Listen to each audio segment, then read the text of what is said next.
ఆంధ్రప్రదేశ్ రాష్ట్రానికి ప్రత్యేక హోదా సాధ్యం కాదని కేంద్ర మంత్రి వెంకయ్య నాయుడు తేల్చేశారు. ఇన్నాళ్లు ఊరిస్తూ వస్తున్న స్పెషల్ స్టేటస్ హోదాపై వెంకయ్య నాయుడు విజయవాడలో మాట్లాడారు. ఆంధ్ర ఛాంబర్స్ ఆఫ్ కామర్స్ వార్షిక నూతన కార్యవర్గ సభ్య సమావేశానికి ముఖ్య అతిథిగా హాజరైన వెంకయ్య చావు కబురు చల్లగా చెప్పినట్లు అసలు విషయం చెప్పారు. ఏపీకి స్పెషల్ స్టేటస్ నేరుగా ఇవ్వలేమని, అన్ని రాష్ట్రాలు ఒప్పుకుంటేనే అది సాధ్యమని అన్నారు. గత ప్రభుత్వం చేసిన పని వల్లే ఈ పరిస్థితి తలెత్తిందని చెప్పారు. స్పెషల్ స్టేటస్ అనేది ఉందో ఈ స్పెషల్ స్టేటస్ ఇవ్వాలంటే మిగతా రాష్ట్రాలు కూడా ఒప్పుకోవాలి. అందుకే నేను ఆ రోజు చెప్పాను, మీరు ప్రణాళికా సంఘం మీటింగ్ పెట్టి, ప్లానింగ్ కమిషన్ మీటింగ్ పెట్టి ఆమోదం పొంది ప్రధానమంత్రి గారు పార్లమెంట్కి రాండి అని.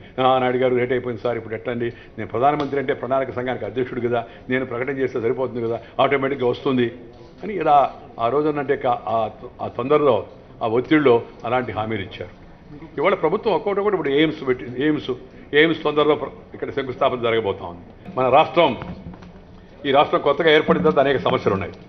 ఈ సమస్యల పరిష్కారాన్ని గురించి కూడా కేంద్రం లోతుగా ఆలోచిస్తుంది. కానీ రాష్ట్ర ఆర్థిక పరిస్థితి ఎంత క్లిష్టంగా ఉంది అనుకున్నాం మనం, కేంద్రంలో కూడా ఆర్థికంగా సవాళ్లు ఉన్నాయి. ఇందాకే చెప్పాను మీకు, అనేక రకాలైన ఇబ్బందులు పెట్టి వాళ్ళు చెల్లించాల్సిన చెల్లింపులు కూడా చెల్లించకుండా వచ్చే ప్రభుత్వం చూసుకుంటుందని విభజన చట్టంలో కూడా ఏం చెప్పారు, బడ్జెట్లో రోడ్డు వస్తే వచ్చే ప్రభుత్వం చూస్తుంది, రాష్ట్రానికి నష్టం వస్తే ఫైనాన్స్ కమిషన్ చూస్తుంది, పోలవరాన్ని జాతీయ ప్రాజెక్టుగా ప్రకటిస్తుంది, లేకపోతే పలానా సంస్థలు పెడుతున్నాము, ఈ బడ్జెట్లో ఇంత కేటాయిస్తున్నాము అని ప్రభుత్వం చెప్పరు ఆ రోజు.